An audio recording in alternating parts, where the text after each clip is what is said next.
Welcome, it's Denome, and welcome to this crypto update. Now, as you know, in the past few days, we have had a lot of bullish news. We have new countries that want to initiate strategic Bitcoin reserves. We have new companies who want to add Bitcoin in their balance sheets. I will talk all of those news later on in this video. But first of all, before we talk about fundamentals and the news, let me first show you a short-term analysis. So in my previous video, I said that a 10% pullback from the all-time high is quite likely, and we had a 9% pullback all the way down to $90,700, which was quite nice to see.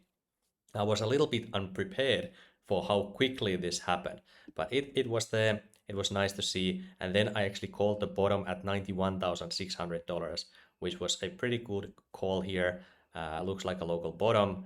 The price was 91,600, which was a bottom, and then we went back to 94K, and then we actually made that one more low here, and now we're practically above this support line here. All in all, that was a pretty good goal. I could have traded this area a little bit better, but it was still fine for me. I don't know, how did you guys trade here? Let me know in the comments. It's definitely been a ride. And I have to say, one night I didn't sleep too well because I started the copy trading with Bybit. So I kind of lost my sleep when the price went way down a little bit too quick for my taste. But we managed to survive from there. Anyway, that's the situation. Short term, I will give you the full technical analysis at the end of the video. Now, before we go there, let me actually go to the fundamental analysis first, because we do unfortunately see a lot of whales selling Bitcoin. But before that, I will first show you the good fundamental analysis, which is that we have more supply leaving Bitcoin exchanges here, even at these price levels. So, and this is fundamentally a good thing. Money is basically exchanging hands into even stronger hands when money is exiting exchanges. But then we get treated with another, maybe a little bit worse news, which is that funding rates, unfortunately, are still high for Bitcoin. And we did not see a leverage wipeout. Leverage wipeout kind of resets the market and allows Bitcoin to fly even higher. But unfortunately, we did not see a massive move to the downside yet that would wipe all this liquidity out. It is what it is. Now Bitcoin could go even lower from these price points now. So you have to be a little bit cautious because the leverage hasn't been wiped out. Doesn't mean it will be wiped out. It just means that you have to be more cautious. And then we have another bullish thing here, which is that we are seeing more stablecoin printing here at the end of this chart. So that's a good thing to see. It means that the market is healthy. People want to have their assets on blockchain. Then this is the bad part, which is whale selling. So we are seeing whales that have held Bitcoin for more than 3 years. This is now printing another high here, which is not something that we like to see. These highs are nowhere near as high as they were during summer of 2024, but it is still whale selling. And this means only that the whale selling, if price wants to go higher, that the buy pressure has to be higher than the sell pressure from these whales. So luckily we do have that buy pressure, but fundamentally it's not nice to see whales selling their Bitcoin. It was much nicer here, practically going to $70,000 Bitcoin price here, where nobody was selling anything. Whales were just holding Bitcoin even at $76,000. Whales still kept holding their Bitcoin. But after practically breaking 80K, that's when the sales have started. So that also tells me that practically at $80,000, that's where whales stop selling their Bitcoin. The whales do not want to sell their Bitcoin below 80K. So 80K, that's like a very extreme, strong support line. I don't think that we will see below 80K Bitcoin, maybe ever. And then anything else here interesting? Not really. Now let's go to the news next and talk about all of the good stuff that we saw throughout the last few days. First off, you know that many countries are now buying Bitcoin. USA is talking about it. El Salvador already bought it, but there's also a country called Bhutan that has 12,000 Bitcoin. And in November 12th, the value of their Bitcoin stash was over $1 billion at $82,000 price point. So that's amazing. Now, many countries want to follow suit. The first of the countries that want to follow suit is Brazil. I think Argentina is also talking about it, but Brazil has now proposed a Bitcoin strategic reserve as well. It doesn't mean this will go through. It may get halted, it may get discarded, but this also shows to other legislators, other politicians around the world that, hey, I get a lot of support by supporting Bitcoin from my citizens. Maybe I should be the one spearheading Bitcoin adoption for our country. So this is a very nice to see. Obviously, our backs could pump from this. Very cool to see. Next up, we have Rumble, who has now announced that they have allocated $20 million of their treasury into Bitcoin, which is quite nice to see as well. And then we see a Chinese company called SOS, which only said that they plan to purchase Bitcoin, $50 million worth of it. And simply by announcing a plan to buy Bitcoin, the price immediately went up 26%, and the price actually went up 50% in one day after this announcement, which was absolutely nuts. So if you are a CEO of a company, you probably look at this like, I need to make money for the shareholders. Maybe I should buy some Bitcoin in our reserves to make money for the shareholders. And the shareholders look at this like, hey, I think I need to make this CEO buy more Bitcoin for us because that will make us rich. So this is this FOMO in the company world. I think this will spread. I don't think it's gonna be isolated. When people want money, or when people smell companies smell money, they want to make money. Then Sweden, they launched a Dogecoin ETP. I think this is the first one in the world. Now, I don't believe anybody will buy this thing here, but it will cement the status of Dogecoin as a reliable crypto token in the market. So this is a cool thing to see. I don't think any investor thinks like, we made some extra profits in quarter 3 of 2024. Maybe we should buy Dogecoin ETP from Sweden. I don't think that's gonna happen, but who knows? Maybe somebody wants to buy Dogecoin through an ETP. Anyway, I thought it was funny. And then Crypto Dad, or the Crypto Czar of USA, on the next potential Crypto Czar of USA, he now shared his ideas of putting Bitcoin on US government balance sheets. He thinks it makes a lot of sense, and it's a very forward-looking idea. So now I think the USA pretty much has confirmed that they will do the Bitcoin strategic reserve. Trump already promised it in his campaign, so I think it's coming. And all of these talks are just confirming that. Very cool to see. Retail investors, however, they're kind of missing from the Bitcoin market, according to CEO of CryptoQuant. He showed this chart here. Usually retail investors come at the end of the cycle to Bitcoin, and right now we are not seeing retail investors yet. So the interpretation of this chart is bullish, that we are not at the cycle top, but I don't think retail investors will come as with as much force as in previous cycles, because previously they had much more capital available. Now they are more in debt, everything costs more, and they have burned their hands in previous cycles already a few times. So I don't think we will see retail investors this time around as much as we saw before. Also, there's just so much choice. It's like a jungle of different coins, and it's now just like meme coins. So I don't know. We will probably see some retail money. I don't think we'll see that much retail money.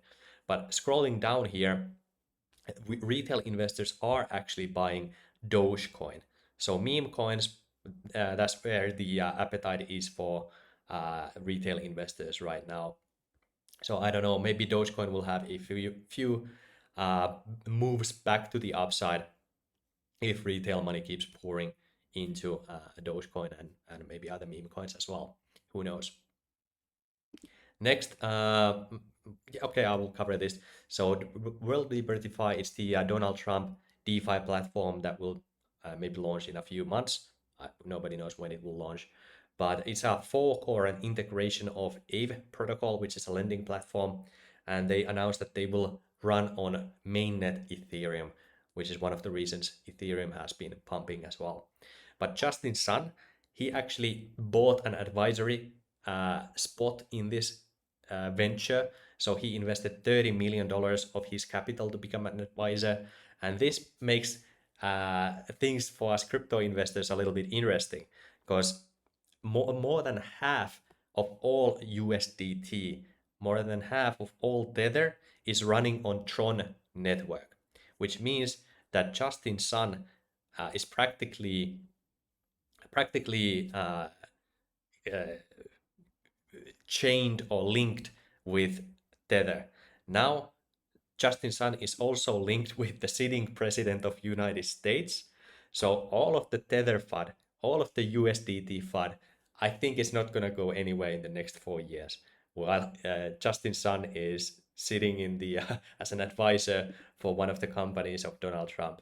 So I don't know. This brings a smile to my face for the fact that this is a little bit silly, and it doesn't make sense. But this is the this is the state of crypto. Pretty funny. And next, this is a very good piece of news from USA. So USA, they said that the transactions through a smart contract platform called Tornado Cash are completely unlawful. That was their previous stance. But now it turns out that those sanctions against these smart contracts are unlawful. And that means that before, if you used Tornado Cash, which allowed you to scramble uh, crypto transactions to make crypto transactions private, they are now legal and lawful in the United States. And this is a massive win for crypto, it's a massive win for freedom, it's a massive win for privacy. So this is an extremely good news that we have here. Very good to see. And finally, we have Hawk to a Girl. She is launching her own meme coin on December 4th. And if you want to get in on this coin, I'm not sure if I'm gonna buy it at all or not. But the cool thing with Hawk to a Girl is that she came out, or the meme came out during the election cycle, and everybody was like, Trump is gonna be the next Hitler. No, Kamala Harris is gonna bring socialism and World War III and all these things. And then suddenly Hawk to a Girl happened, and everybody, at least for one day, were just able to laugh at a stupid thing that offended nobody, and it was like a funny thing. So I don't know if Hawk to a Girl, Hawk meme coin, has the potential to break through the matrix and reach uh, consumers and people outside crypto. Maybe it has. So this could be a moment in time, if it goes through mainstream media, that will suddenly bring the retail investors back into crypto. And for that, if she's successful with this, if the marketing campaign is amazing, we can have a massive flow of retail investors coming to the market. I feel like it's gonna get cut short, but there's maybe some potential here. Obviously, it's a pump and dump coin because she wants to take her profits out. The team behind her wants to take her profits out. So there's two chances to basically buy it if you want to, which is on day one, you snipe the coin when it launches, and you hope it does multiples on the same day, and you practically sell it on the same day. And then the second chance is that you buy the dump at some point. And I don't know if it's going to be a cool thing or not, but it is happening. So I just wanted to share this here. Now, these were the news here. Now let's talk about the stuff, the real stuff. And the real stuff is obviously, is money flowing into crypto? And the answer is yes. So when we take a look at the spot ETFs of USA, we are seeing another green candle here, fortunately. So for 2 days, we saw some outflows from ETFs, and now we're seeing a green number once again, which is nice. Another noteworthy thing here to see is that we had these a lot of buying from ETFs. Like here you can see $1.38 billion in one single day inflows into Bitcoin ETFs. And then we saw some outflows, and then massive amounts of inflows once again. The good thing here is that at these price points, the ETFs are just unwilling to sell. So 400 million outflow is practically nothing compared to the billions of inflows that we saw earlier. So this means that these ETF investors, they are expecting Bitcoin price to go way beyond $100,000. They are expecting much more gains than what we've seen so far. So this is, in my opinion, fundamentally a good thing to see. Now, let me actually go and take a look at the chart here, because now we've covered the news, we've covered the fundamentals. Now let's take it into action and look at the chart here. Now, in the short term, what I do expect for the price to do is that this is an extremely strong support line here. I don't expect it to break, but if it does, it will go like this. It's very likely that we go and retest this high here. We might go above it, or we may go to the same level, who knows, but we go to this trend line here, which is a strong trend line. Now we have a chance. We see a lot of whale selling right now. Whales have activated their wallets to sell their Bitcoin. Now we could see either a breakout immediately, or we go back to the support line here. Now, when we are at this support line, you have a choice of going back upwards or going downwards. Now, let me show you something which is my favorite trading pattern, which is the inverse head and shoulders. So here would be the first left shoulder. Here is the head, and this here would be the right shoulder. So once the price goes here, I do believe that we go for new all-time highs from there. This is my this is my Da Vinci for now. Now this may not happen, but I believe this is very I will give this 75% chance that we either break immediately or from this inverse head and shoulders pattern. Now there is still a 25% chance that we do go below the support line here. And from there, we basically have two choices. We either go from this trend line here back to the upside, so like 92K, we go back to the upside. Or because the funding rates are so high, we still have so many leverage longs that have not been wiped out. Now, where are those leverage longs? Let's take a look at that one. Let's take a look at where the leverage longs will get liquidated. And for that, we are looking at the Bitcoin liquidation heat map. This tells us exactly the price points where shorts will get liquidated, where longs will get liquidated. And the price wants to go where the liquidity is at. The brighter the color, the more liquidity there is. So first, $99,700.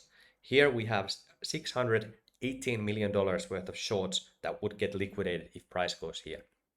Now the price wants to go there. That's obvious. But unfortunately, because the leverage longs are also here, you can see 400 million at $90,700, and then 400 million, 300 million, 300 million, 400 million, 300 million, 400 million, 300 million, 400 million. And this goes all the way down to $86,000. Below 86, maybe you can go to 85.8 or 85.5, but that would be the absolute bottom most likely for this price move. Now, I don't know if price will go here, but I do have my trades ready to go if we do go down here, because I do believe that this would be the maximum pain, 86K. Yeah, I think, but if leverage longs still exist, I don't know, maybe it can go lower, obviously, but I think 86K just looks like the most obvious one. Practically the liquidity just stops or diminishes beyond 85K. So for that reason, this is a potential. This is still a risk that we go to, that 85, 86K range, 87K. Some are saying 88K is possible, but all in all, I will give that like 15% chance that we go here. Most likely, we just trade sideways for here until we break to the upside eventually. This is This is currently my stance. Now, again, I could be completely wrong. Protecting your capital, managing your portfolio and your risk, that is the main important thing. But I just want you to be ready for these different scenarios. Now, I'm trading this, and obviously, you know that I'm sponsored by Bybit. So if you want to trade crypto professionally, you can also trade with Bybit. If you use the link in the comment section, you get extra 10% discount for your first 30 days. You are eligible for $30,000 in welcome rewards. And also, if you use my link, you are eligible for 500 USDT airdrop campaign. You have to click this button here to be eligible, and you have to complete the tasks that are involved with this airdrop campaign. But this is still valid for the next 20 days. And I have a copy trading account on Bybit also. You can copy my trades at your own risk. And to be completely honest, I'm a little bit unsatisfied how I was trading this mess here. I practically didn't lose money. I didn't make money. It was pretty much sideways for me during this time with my copy trading account. I have to say that one night when the crash happened, I didn't sleep too well, but I've managed to recover from that, and I will try to trade a little bit better. It's not bad. I'm still the value in Bitcoin terms is still higher than when I started, but the dollar value is practically the same than when I started. So it's not good, it's not great, it is what it is, and I try to trade better from here. But this is my analysis for this week. I hope you got value. I hope you like some of the content. I hope you got some new ideas for your trading. I will see you on the next video. Thanks and bye bye.